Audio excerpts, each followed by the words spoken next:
এখানে কি ব্যাপার এত রাতে? মা আমি এখানে পাইচারি করছিলাম, আমার ঘুম আসছিল না তাই। পাইচারি করছিলে? তাহলে এত চিৎকার চেঁচামেচি হচ্ছিল কিসের জন্য এখানে? হ্যাঁ, আর এই মেয়েটা এখানে কি করছে? মাঝরাত্রিবেলা তুমি এখানে কি করছো? হ্যাঁ, কেন এসছো এখানে? বুঝতে পেরেছি, বাড়ি শুদ্ধ লোক এখন ঘুমিয়ে পড়েছে, আর তুমি যেই দেখেছো বাদশাকে এখানে আসতে অমনি ওর পেছন পেছন উঠে চলে এসছো, তাই তো? আমি এখানে অনেক আগে থেকেই দাঁড়িয়েছিলাম, আমি জানতামও না উনি এখানে আসবেন। তাহলে সব জিনিস তো তোমার জানার দরকার নেই? আমাদের বাড়ির ব্যাপারে সবকিছু তোমাকে জানতে হবে এমন তো কোনো কথা নেই। আর শোনো, এটা না আমাদের বাড়ি, আমাদের বাড়িতে যে যেখানে খুশি যখন খুশি আসতে পারে, তুমি সেটা করতে পারো না। আর বাচ্চা, এই মেয়েটার সঙ্গে তোমার এত কিসের কথা? মা আমি ওকে শুধু এটুকুই বোঝাচ্ছিলাম যে আমি ওকে এই বাড়িতে আশ্রয় দেওয়ার জন্য নিয়ে এসেছি, কিন্তু তার মানে এই নয় যে ও সারা জীবন এই বাড়িতেই পড়ে থাকবে। কিছুদিন এখানে থাকবে, তারপর ওর মাসির বাড়ি চলে যাবে,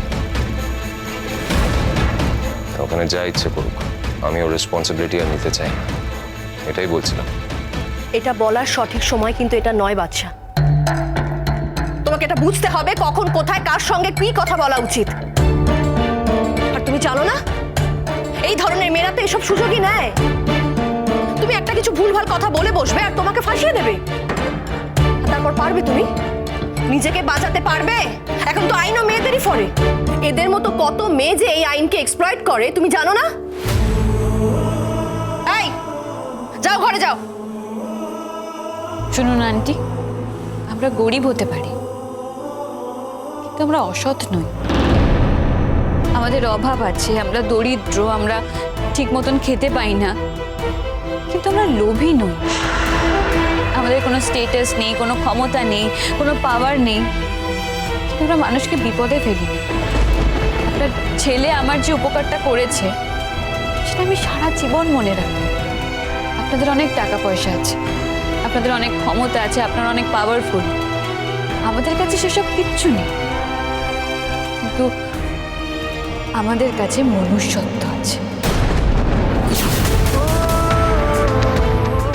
আর ওটাই আমাদের সবথেকে বড় সম্পদ।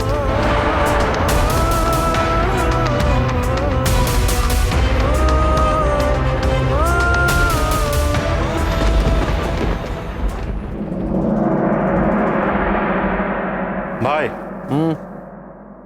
ও ঠিক আছে, তোমাদের টাকা তো সব দিয়ে দিলাম, এবার তোমরা যাও। চলো চলো চলো। নমস্কার রাজেশ ভাই। বলো কি খবর? ওই যে আপনি আসতে বলেছিলেন। তো এবার ব্যবসা করতে কলকাতা যাচ্ছ না? যাওয়ার তো ইচ্ছা আছে স্যার, কিন্তু ওই টাকাটা। টাকার জন্য কবে ব্যবসা আটকেছে? এই যে এতগুলো লোক এলো, সব টাকা নিয়ে গেল তো।